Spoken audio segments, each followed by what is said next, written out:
আসসালামু আলাইকুম। আমি ডাক্তার হাসিনা আক্তার, কাজ করছি গাইনি অবস অ্যান্ড ইনফার্টিলিটি নিয়ে।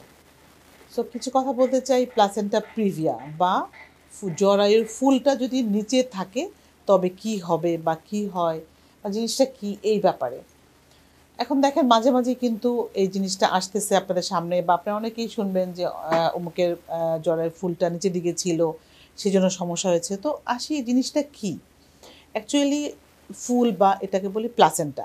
প্লাসেন্টা কোথায় ইনসার্ট হবে এটা ডিপেন্ড করে তার পজিশনের উপরে। কোনো ক্ষেত্রে দেখা যায় যে এই যে ফুল বা প্লাসেন্টাটা একদম জরায়ুর নিচের দিকে বা যেখান দিয়ে বেবিটা হবে জরায়ুর মুখে ওখানে ইনসার্ট হয়। সো ওখানে ইনসার্ট হলে কি অসুবিধা হবে?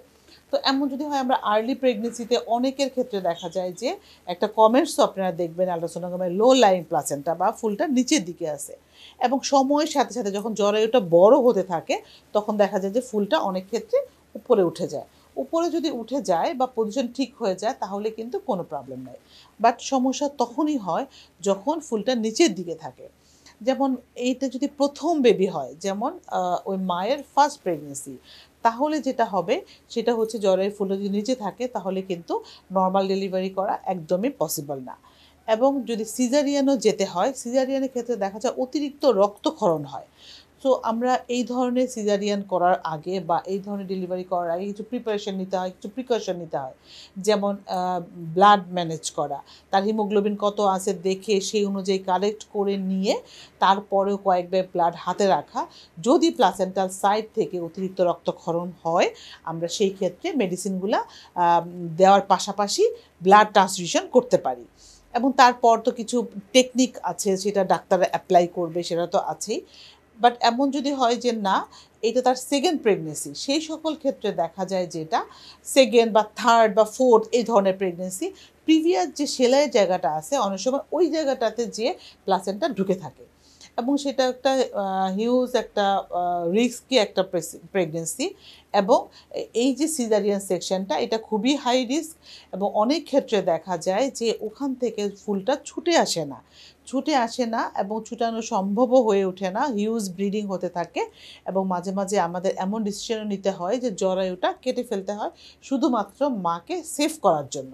না হলে ওই জায়গা থেকে ব্লিডিং হয়ে যেখানে ফুলটা লেগে আছে ফুলটা ছুটেও আসে না এবং ওখান থেকে ব্লিডিং হয়ে মায়ের জীবন নিয়ে টানাটানি শুরু হয়ে যায়।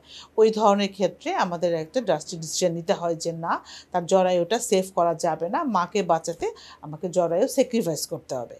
সো এই আপনার অ্যাকচুয়ালি পেশেন্ট হিসাবে আপনার কিছুটা কনসার্ন থাকতে হবে।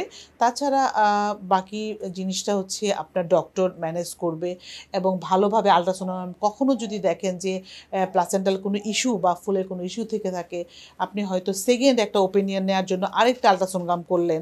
এটা অবশ্য আপনার ডক্টরই হয়তো আপনাকে সাজেস্ট করবে যে আমরা আরেকটা আল্ট্রাসাউন্ড করে দেখে নেই এবং ফার্দার আলটিমেটলি যদি এমন হয় যে না ফুলটা নিচেই থাকে তবে অবশ্যই আপনি অপারেশনটা এমন একটা সেন্টারে করবেন যেখানে ব্লাড ব্যাংক থাকবে এবং আদার্স ফ্যাসিলিটিসগুলা।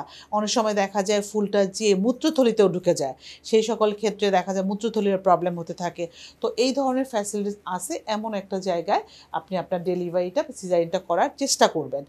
যে যেমন গভর্নমেন্ট মেডিকেল কলেজগুলো হতে পারে, বড় কোনো মেডিকেল হতে পারে, যাতে করে যদি ফার্দার কোনো প্রবলেম হয় যাতে এটা রিকভারি করা সম্ভব। Thank you.